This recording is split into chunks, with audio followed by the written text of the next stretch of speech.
Hello everyone, कैसे हैं आप सब। स्वागत है आपका मेरे यूट्यूब चैनल कॉमर्स वाले में कैपिटल गेन सीखने की सीरीज में। आज इस वीडियो में हम देखने वाले हैं डिडक्शन अंडर सेक्शन 54। सारे रूल्स को समझेंगे जिससे कि आप डिसीजन ले पाएं कि ये डिडक्शन जो है वो आपके लिए बेनिफिशियल है या नहीं। तो आइए वीडियो को स्टार्ट करते हैं। तो ये डिडक्शन कौन ले सकता है? तो अगर आप एक इंडिविजुअल और एचयूएफ हैं तो ही आप ये डिडक्शन ले सकते हैं, अदरवाइज नहीं ले सकते। नेक्स्ट कंडीशन ये है कि कोई भी लॉन्ग टर्म कैपिटल एसेट्स आप बेचिए other the residential house property. Residential house property को छोड़ के कोई भी लॉन्ग टर्म कैपिटल एसेट्स को अगर आप बेचते हैं और आपको लॉन्ग टर्म कैपिटल गेन होता है तो आप ये डिडक्शन ले सकते हैं। इसमें एक कंडीशन है। कंडीशन ये है कि जिस दिन आप ट्रांसफर कर रहे हैं, मतलब जिस दिन आप ये लॉन्ग टर्म कैपिटल एसेट्स को बेच रहे हैं, उस दिन आपके पास एक रेसिडेंशियल हाउस प्रॉपर्टी से ज़्यादा प्रॉपर्टी नहीं होनी चाहिए। ठीक है, अगर आप एक इंडिविजुअल एचयूएफ हैं और आप कोई भी लॉन्ग टर्म कैपिटल एसेट्स बेचते हैं रेसिडेंशियल हाउस प्रॉपर्टी को छोड़ के, तो आप ये डिडक्शन ले सकते हैं। लेकिन कंडीशन ये है कि जिस दिन आप बेच रहे हैं उस दिन आपके पास एक रेसिडेंशियल हाउस प्रॉपर्टी से ज़्यादा हाउस प्रॉपर्टी नहीं होनी चाहिए। ठीक है, आई होप ये समझ गया होगा आपको। नेक्स्ट सवाल ये आता है कि डिडक्शन लेने के लिए क्या करना होगा। तो डिडक्शन लेने के लिए आपको एसेट्स एक्वायर करना होगा। अब कौन सी एसेट्स होनी चाहिए? तो रेसिडेंशियल हाउस प्रॉपर्टी होनी चाहिए। कोई भी एक रेसिडेंशियल हाउस प्रॉपर्टी आपको खरीदना होगा तो ही आपको ये एग्जम्पशन जो है वो मिलेगा। ठीक है, अभी नेक्स्ट सवाल ये आता है कि आप परचेज भी कर सकते हैं और कंस्ट्रक्शन भी कर सकते हैं। अगर आप परचेज करते हैं तो यहाँ पे कंडीशन है कि जिस दिन आप सेल कर रहे हैं लॉन्ग टर्म कैपिटल एसेट्स को, उस दिन से 1 साल पहले अगर आपने परचेज किया है तो आप डिडक्शन ले सकते हैं।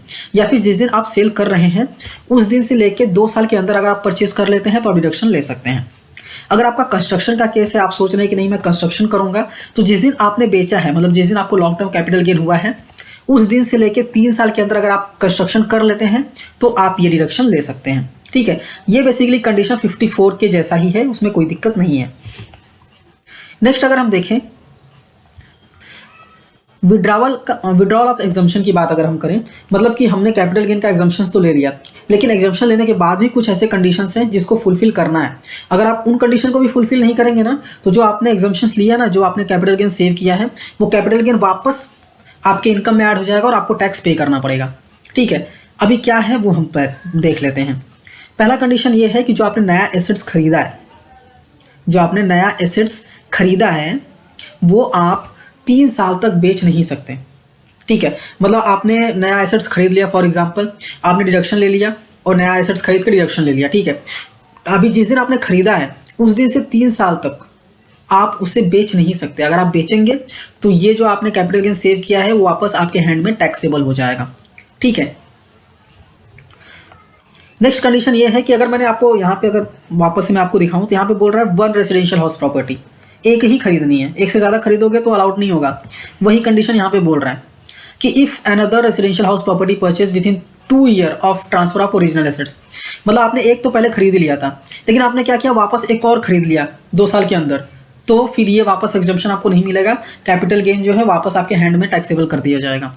तीसरा कंडीशन ये है कि आपने वापस एक और नया, मतलब एक कंस्ट्रक्ट तो किया ही था, बट आपने वापस एक नया हाउस कंस्ट्रक्ट कर दिया 3 साल के अंदर, तो वापस जो कैपिटल गेन आपने सेव किया है वापस आपके हैंड में टैक्सेबल हो जाएगा।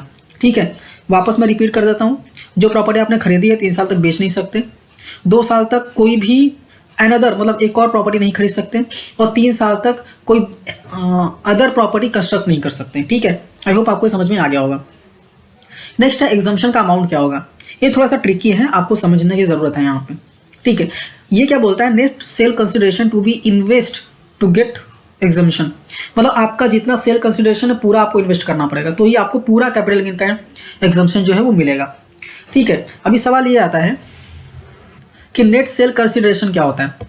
मतलब फॉर एग्जांपल मैं अगर एग्जांपल लूँ तो आपने फॉर एग्जांपल सेल किया, सेल करने के बाद आपको अमाउंट मिला, लेकिन उस सेल करने से रिलेटेड आपने जो खर्चा किया, मतलब ब्रोकरेज आपने फॉर एग्जांपल पे किया, ठीक है, या फिर अदर कोई खर्चा किया है, तो उसको आपको घटा देना है, मतलब लेस कर देना है, तो उसे हम नेट सेल कंसिडरेशन बोलते हैं। ध्यान दीजिए, परचेज की अमाउंट को नहीं घटाना है, सिर्फ सेल में से जो आपने सेल करने के लिए खर्चा किया है ब्रोकरेज वगैरह, वो सिर्फ आपको घटाना है, तो उसको हम नेट सेल कंसिडरेशन बोलते हैं। और ये नेट सेल कंसिडरेशन अगर आप पूरा इन्वेस्ट करते हैं तो ये आप पूरा कैपिटल गेन का एग्जम्पशन ले सकते हैं। अब कैपिटल गेन का एग्जम्पशन कैलकुलेट कैसे होता है, तो हम कैपिटल गेन लेते हैं, उसमें मल्टीप्लाई करते हैं अमाउंट कितना आपने इन्वेस्ट किया और डिवाइड कर देते हैं नेट सेल कंसिडरेशन से। जो अमाउंट आता है उतने अमाउंट का डिडक्शन ले सकते हैं। ठीक है, एक एग्जांपल लेते हैं जिससे कि आपको समझ में आ जाएगा, तो ध्यान से सुनिए। एग्जाम्पल लेते हैं कि आपका नेट सेल कंसिडरेशन जो है वो 1 करोड़ रुपीज़ है, 1 करोड़ रुपए, ठीक है। और आपने अमाउंट जो है इन्वेस्ट किया नए हाउस प्रॉपर्टी में, आपने 80 लाख रुपीज़ इन्वेस्ट कर दिया। तो आपने कितना परसेंट इन्वेस्ट कर दिया? 80%, राइट। ये 1 करोड़ का सेल कंसिडरेशन और आपने 80 लाख इन्वेस्ट किया, मतलब 80% आपने इन्वेस्ट कर दिया। अब एग्जाम्पल लेता हूँ, फॉर एग्जाम्पल आपका कैपिटल गेन हुआ था 50 लाख रुपए, ठीक है। तो आप 50 लाख पूरा एग्जाम्पशन नहीं ले पाएंगे, 50 लाख का 80% ही सिर्फ ले पाएंगे, मतलब 40 लाख रुपए का एग्जाम्पशन ले पाएंगे। 10 लाख आपके लिए टैक्सेबल हो जाएगा। आई होप आपको समझ में आ गया होगा। फॉर एग्जाम्पल 1 करोड़ का आपका सेल कंसिडरेशन है, आपने पूरा 1 करोड़ पूरा इन्वेस्ट कर दिया, ठीक है। इन्वेस्ट कर दिया मतलब आपने 100% इन्वेस्ट कर दिया। तो आपका जो कैपिटल गेन है ना 50 लाख रुपए, उसका 100% एग्जाम्पशन जो है आपको मिल जाएगा, मतलब 50 लाख का पूरा एग्जाम्पशन आपको मिल जाएगा। आई होप ये क्लियर हो गया होगा आपको, ठीक है। नहीं क्लियर हुआ तो वापस आप वीडियो को थोड़ा पीछे करके वापस से सुन लीजिएगा, ठीक है। नेक्स्ट सवाल ये आता है कि क्या इसमें CGAS capital gain account scheme available है क्या? जी हाँ, अवेलेबल है। जैसा 54 में यही कंडीशन थे कि आपको खरीदना है या फिर कंस्ट्रक्ट करना है, वहाँ पे CGAS अवेलेबल था, तो यहाँ पे भी आपको अवेलेबल है। अभी नेक्स्ट सवाल ये आता है कि अगर ये सारी चीज़ें हमको ITR में दिखानी है तो हम कैसे दिखाएंगे, ठीक है। एग्जाम्पशंस कैसे दिखाएंगे, CGS में इन्वेस्टमेंट्स किया तो उसको हम कैसे दिखाएंगे, तो वो आपको क्लियरली देखना है, ठीक है, कि कौन से सेक्शन में आप डिडक्शंस ले रहे हैं। तो उसके लिए ऑलरेडी मैंने वीडियोस बनाए हुए हैं, कैपिटल गेन से रिलेटेड बहुत सारे वीडियोस मैंने अपलोड कर दिए हैं और आने वाले समय में भी अपलोड करने वाला हूं। तो मैं आपको मेरे चैनल पे लेके चलता हूं कॉमर्स वाले, और यहाँ पे आप देखेंगे तो कैपिटल गेन का एक प्लेलिस्ट मिल जाएगा। व्यू फुल प्लेलिस्ट पे अगर आप क्लिक करेंगे तो यहाँ पे सारे वीडियोज़ मिल जाएंगे कैपिटल गेन से रिलेटेड। इसमें आपको सेक्शन 54 भी मिल जाएगा और आपको 54EC भी मिल जाएगा, और CGAS को ITR में कैसे दिखाना है वो भी आपको यहाँ पे दिख जाएगा।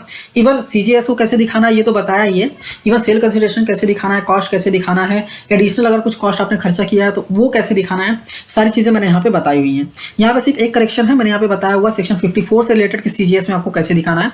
बट अगर आप सेक्शन 54F में डिडक्शन ले रहे हैं तो 54F भी आप सिलेक्ट 54F भी आप सिलेक्ट कर सकते हैं, कोई भी दिक्कत नहीं है, ठीक है। तो आई होप आपको वीडियो समझ में आई होगी क्लियरली। वीडियो अच्छी लगी है तो लाइक कीजिए, अपने दोस्तों के साथ भी शेयर कीजिए, और ऐसे ही वीडियोस देखने के लिए चैनल को सब्सक्राइब करना मत भूलिए। मिलते हैं नेक्स्ट वीडियो में। Thank you for watching and all the best.